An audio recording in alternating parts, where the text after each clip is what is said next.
Hello, I'm Mike Donovan with the Lake Bank Remediation Committee. The following video is a recap of the meeting for the homeowners who will be directly impacted by the upcoming lake bank construction. It's designed to give the homeowners an idea of what to expect during the actual construction process that will be happening behind your house this spring, early summer, and to answer any other questions concerning that operation. These meetings were initially designed to have all of the neighboring homeowners together in one meeting. This presentation will be more generic. A subsequent video will cover all of the individual lakes in detail where you'll be able to identify your own property. This video will describe the construction process and let you know who's doing what. We have incorporated the questions from the live meetings. We want you to leave here in a position where you feel comfortable with the construction process as it directly impacts you. In some instances, your property may not have construction happening on the lake bank behind your house, but you may be impacted by the access needed to get to the project. We'll give you some details on where the contractors will operate, their plan of attack, general timing, the process they go through, tying in the downspouts into the lake, the main actors and their responsibilities, and what your responsibilities are as a homeowner. If you have any questions about the project, you can contact me or Mark Garrison. Our contact information will be at the end of this presentation. We've given this presentation 5 times to try to get all of the neighbors together on their specific lakes, and the one thing they wanted to know was how we got here. I'll take a couple of minutes to cover that now. All of the lakes and ponds in Twin Eagles comprise the community's system of stormwater retention. While the ponds looked nice and had a lot of natural beauty to the community, the function of the ponds is to capture, store, and then release the enormous amounts of stormwater runoff we get here in South Florida during the summer and especially during the hurricane season. The ponds are all interconnected by a system of culverts which allow excess rainwater in one part of Twin Eagles to be dissipated to the rest of the ponds, after which that water will flow into the Cocohatchee Canal, which runs down Immokalee Boulevard. Over time, the lake banks have eroded for a number of different reasons, and we are now out of compliance with the design required by the South Florida Water Management District. Additionally, erosion begins to threaten properties and have created dangerous conditions around the lakes for golfers, maintenance workers, and residents. The Lake Bank Restoration Committee was formed to address the erosion issues and their effects on the community as efficiently as possible. The committee has been the benefactor of some great talent and dedication. Ralph Gilbertson, who is a certified civil engineer, has used his 30 years of contract management skills to be instrumental in managing the process of selecting, negotiating, and hiring our environmental engineering firm and contractor. Mark Garrison, a Purdue engineer with 30 years of construction experience, has been our lead ensuring the plans are complete and spotting any ongoing efficiencies to be gained. He was also critical in selecting our final contractor. Jim McTurnan, our HOA board representative who oversees our committee, was key in the task of working with the board to get funding for the project and, along with Christine Monahan, made it as painless as possible for the residents. There have been several iterations of the funding plan, and he has negotiated one that, I believe, has had the least dramatic impact on all of the stakeholders while getting the job done. And of course, Cara Barina, the HOA president, and Phil Gazzone, the HOA manager, have been instrumental in getting the project across the line. My motivation for being part of this committee was to use my experience as a biology major at St. John's University, where we did an extensive amount of field work on the lakes of our 3,000-acre campus. There we examined the hydrologic, chemical, geographic, biological elements of our 24 natural and man-made lakes. My original motivation was to use this background to make the pond ecosystem in Twin Eagles more attractive and natural by enhancing the biology of the lakes to make them more attractive to wildlife and us residents. As it turns out, the lakes need erosion control first and foremost for the legal and liability concerns. I've taken on the role of communicating the project to the community and directing the erosion repair in the most ecologically friendly way to keep the costs down and to enhance the natural beauty of Twin Eagles. Through the committee's vetting and bidding process of a number of local and regional companies, we've selected our engineering partner, CPH Engineering, and our contracting partner, Cross Creek Environmental. You are phase one of what we expect to be a 3-year project. We have walked with CPH through all 42 lakes of the Twin Eagles campus at low water, which was during the end of March of 2023. At this time, we were trying to get a hold of how big the entire project was so the committee could calculate scope and costs and identify problem areas. About 30% of the shoreline was calculated to be out of compliance with the South Florida Water Management District criteria. For phase one, we took the lakes with the greatest amount of work to be performed within a manageable area that could be completed in one construction season. By containing the project area, we can reduce costs by limiting the amount of heavy equipment movement. For this kind of project, the construction season is from mid-March or mid-April to mid-May to mid-June. The determining factor for this is the water level as dictated by the weather and rainfall. The work is performed at the lowest water level.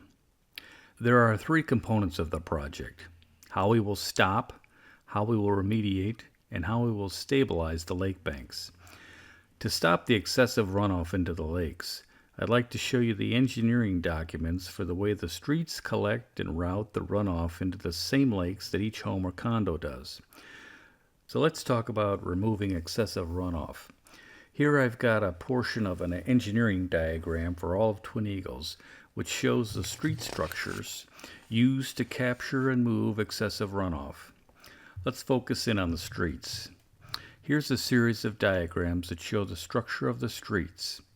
Here's one with the 50-foot right-of-way, another with a 60-foot right-of-way, and then a 2-lane version of the streets, and you can see how they're high in the middle, crowned all the way over to the gutter, and then after that there's some grass and sidewalk and the rest of the right-of-way. So the water that lands on the street will flow out to the gutters and then down the storm sewer drains located along the street. Here's a detail of the typical lot grading. The land around a typical house is graded to allow for the flow of excess runoff to go where it needs to go. Here's a house that's not on a lake. It could be on a preserve or abutting the golf course, for example. These arrows show how the water gets diverted around the house, either direction, and ends up on the road and into the gutter along the street and follows the street drainage. Here's a house that's on a lake, and the water at some point in time along the side of the house either goes toward the lake or it goes toward the street.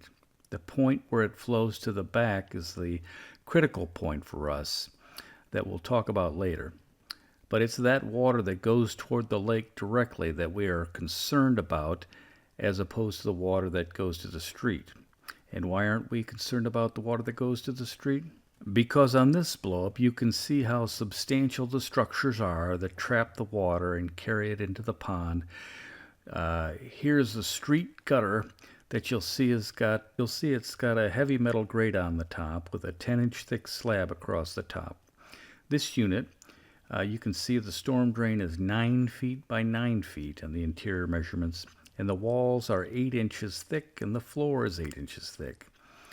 And from each drain to the next, there'll be at least a 36-inch concrete pipe. There is substantial equipment to handle the water that goes from the street and into the exact same pond that an individual homeowner is draining his water to.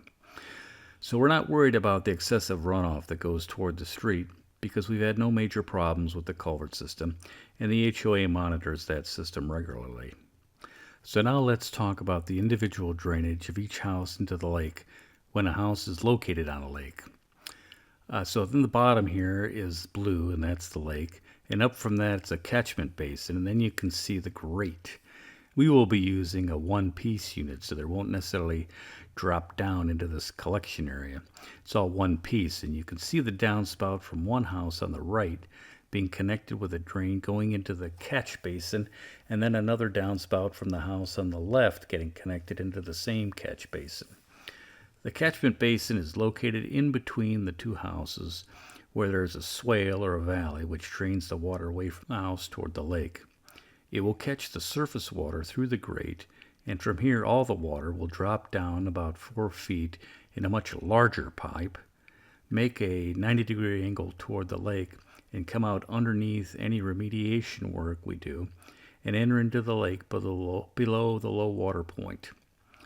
At the end of that pipe, there'll be some rock to dissipate some of the energy of the water flowing out of the pipe. So this is just a basic drawing of how we capture that water from the gutter system and over the grass using one catchment basin between the two houses and bring that down into the lake.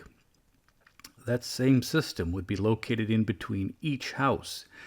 There's a set of specifications for the depth of the slope and the quality and type of the materials, as well as the assembly of the system that the engineering firm has specified for this project. It's similar to the designs that they have specified for a number of different projects around South Florida, the quarry and Heritage included, Heritage Bay that is. This is an overhead schematic of what we just looked at. There's two houses having their downspouts connected, coming to a Y. A larger pipe will go into the catchment basin. An even larger pipe would take that excess runoff beneath the low water line. What you can't see here is that the pipe that's running into the lake is actually 4 feet or so deep when it leaves the catchment basin. So how does that affect me as a homeowner?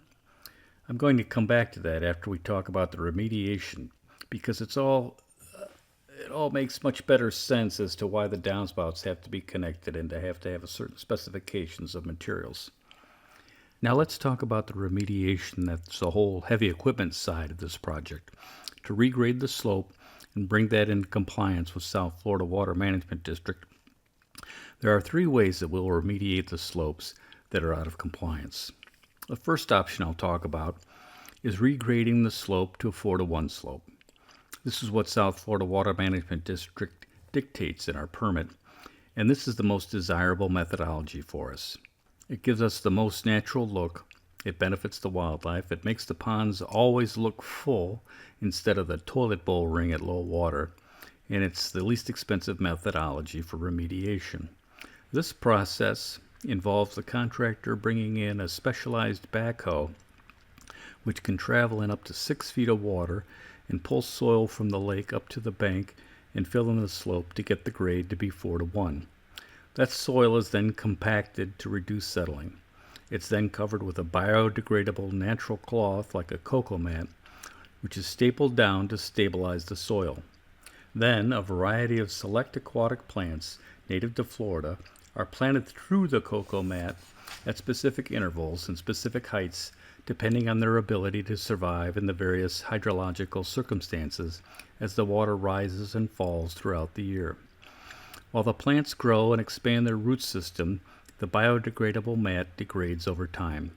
Over a period of a couple of years, the mat is fully degraded and the plant's root system is firmly established to permanently stabilize the bank.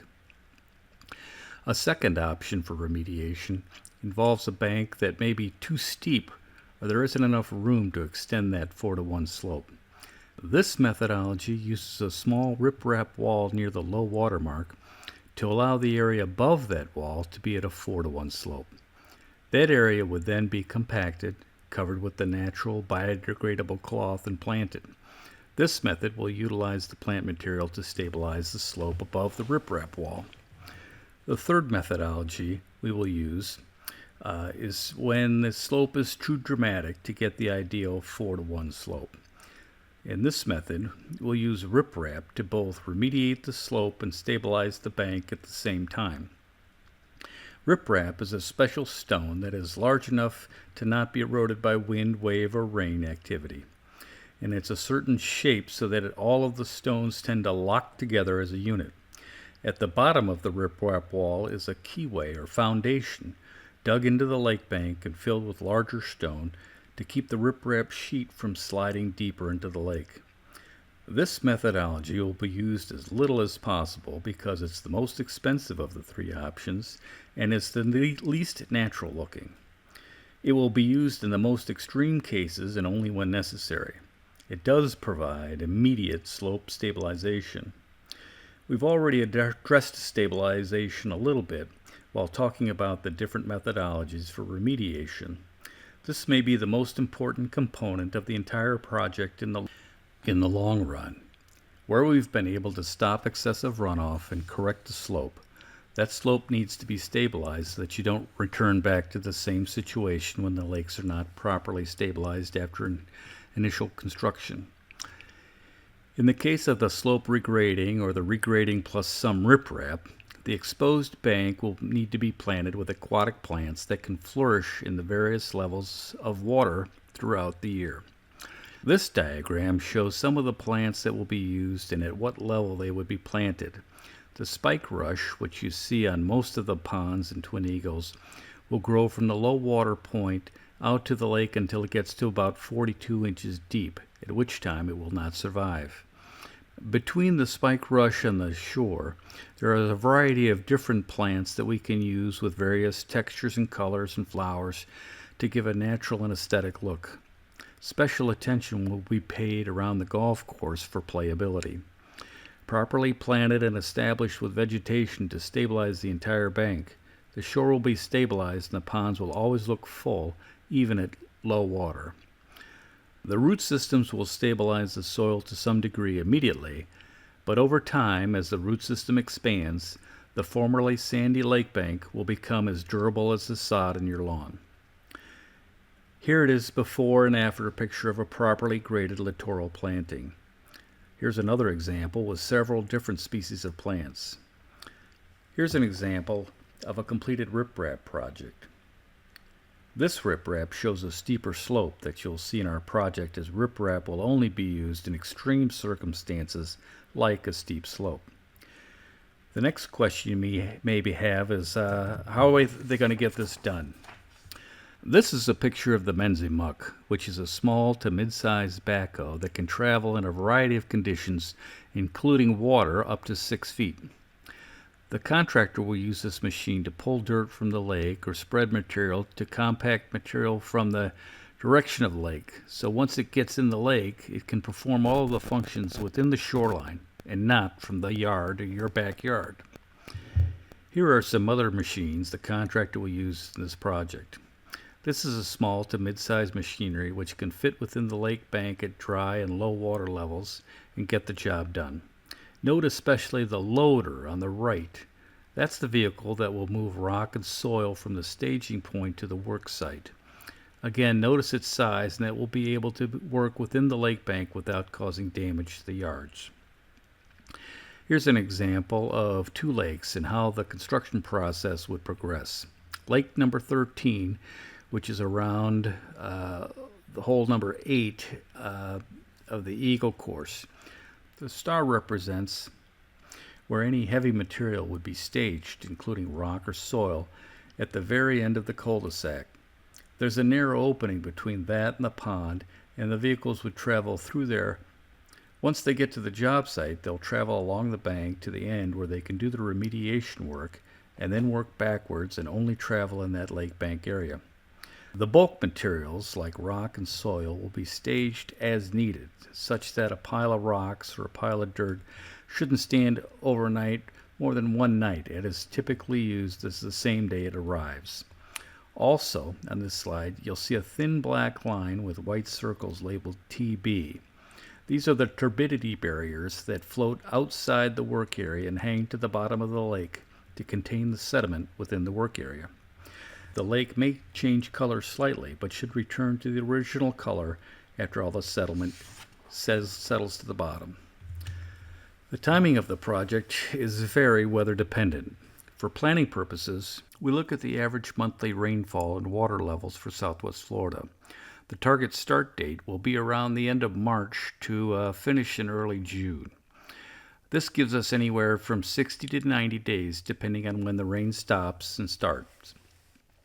Once the project begins, the contractor plans to start at Carradale and Bramble along Eagle number 1 and move north, then east, then south in an effort to reduce travel time between legs. The homeowners along Caredales can expect their work to begin in late March or early April, and the homeowners on Heatherwoods can expect to see their work done in late May or June.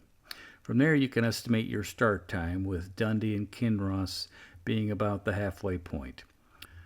Again, the progress is very weather dependent. As the contractor finishes one lake, they'll move all the equipment to the next lake to begin work. A key component of our contact with Cross Creek is that any damage caused by staging, downspout connection, or remediation will be repaired to its original state or replaced with available plant material. Let's get back to the downspout connections. This simplified drawing now takes on new meaning when you see what the remediation looks like. This is a diagram for the partial riprap wall and partial planting, which we can use as representative of all of the remediation projects. The red box represents the catchment basin, and the red line represents a large drain pipe from the catchment basin down in the ground below the project and out into the pond at low water. This is how we capture and reroute excessive runoff to protect the lake bank from future erosion. Let's look at a typical remediation section to see how this whole thing fits together. This is an area where we have several houses together, and we're going to use option 3 to fix the slope. Like the rest of Twin Eagles, the lots are graded such that the rainwater runoff from the front of the house flows toward the street, where it's managed via the street stormwater system. The rest of the rainwater flows off the back of the house and toward the pond. These arrows show how the water between the house flows. These arrows show the water that comes out of the downspouts because they're draining the roof surfaces, which amount to a sizable portion of the total area that needs to be drained. This is the total area of stormwater runoff that caused the erosion along the section that needs to be repaired. By managing the stormwater runoff, we can eliminate the erosion that would otherwise destroy any remediation work we do. So here's how we catch the stormwater runoff and stop the erosion. We cut into the bank and install the catchment basin, shown here as a red box, then the drain pipe, which runs underneath the remediation project and out into the lake below the low water mark. This diagram shows how we connect all the downspouts to the catch basin. Note how 2 downspouts from neighboring homes can use a common main pipe into the catch basin. This is an efficient design which saves money on both labor and materials. These lines will capture the huge volume of water which comes off from the rooftops. Some neighbors may still have soggy side yards, which can be fixed efficiently at this time by piping the side yard water into the new downspout connections. Some homeowners have already had this work done to fix their soggy side yards, but the line to the pond, which will have been cut during the remediation process, now needs to be tied into the new downspout connections. No matter what system was used to drain the side yards, that water now needs to go into the more heavy-duty and high-capacity downspout connection lines. With all the pieces put together, this will stop the erosion which has caused this section to erode to the point of non-compliance. Once the lake banks are stabilized, the money we spend to remediate the shoreline will be protected from further erosion. Now let's talk about how the downspout connection process happens. I've put a diamond dot point next to the things that are specific to Cross Creek. They'll hand dig the trench, and if they damage any irrigation pipes or wires or pavers or any other material, they will repair or replace it, along with any landscape material.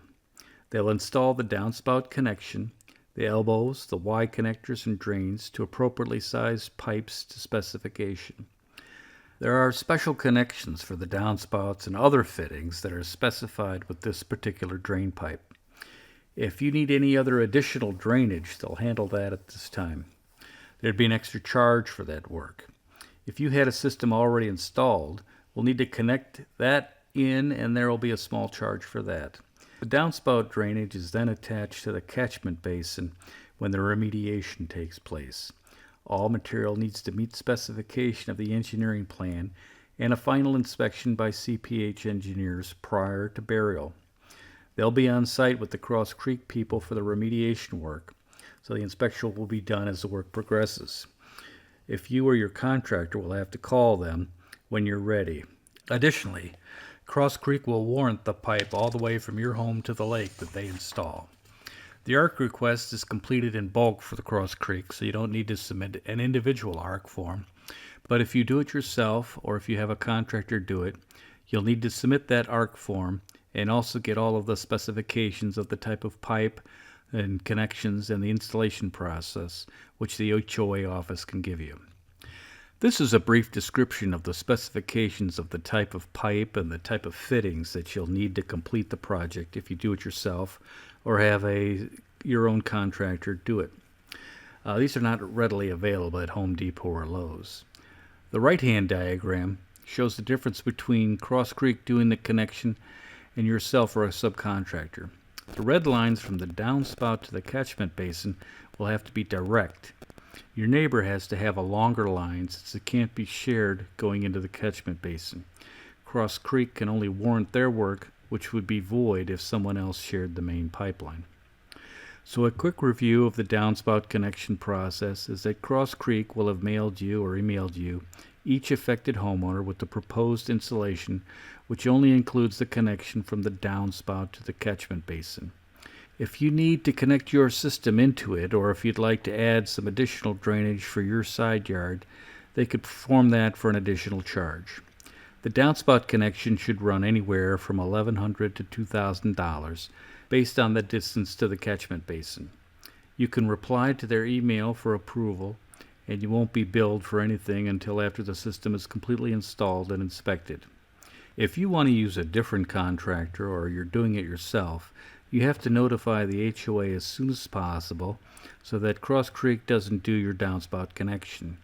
You'll need to complete an ARC request and leave the trench open with the pipe properly assembled up to the catch basin.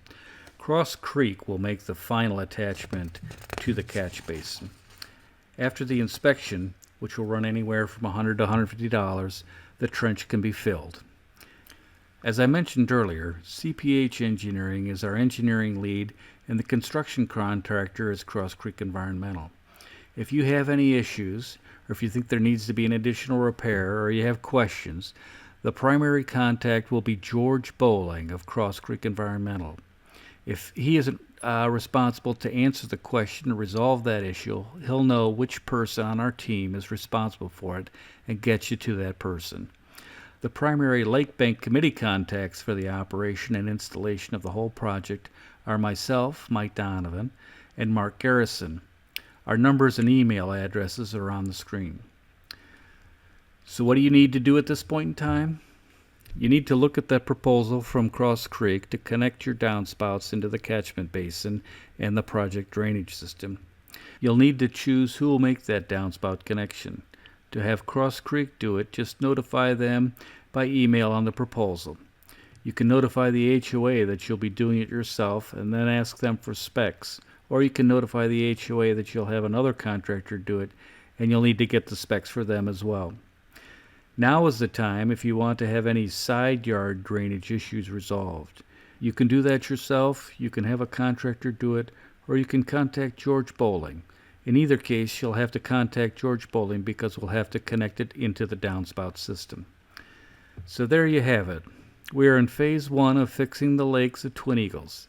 We're going to stop the erosion, remediate the lake banks, and stabilize the soil to correct erosion and stop future erosion by fixing the runoff problems and stabilizing the shoreline. If you're interested in reviewing what's going to happen in front of your lake, check out part 2 of the pre-construction meeting video located on the Twin Eagles HOA website under the Lake Banks tab. That's it for now. Keep an eye on the HOA newsletter and the HOA website for any updates. On behalf of the Lake Bank Remediation team, we thank you for your time and interest.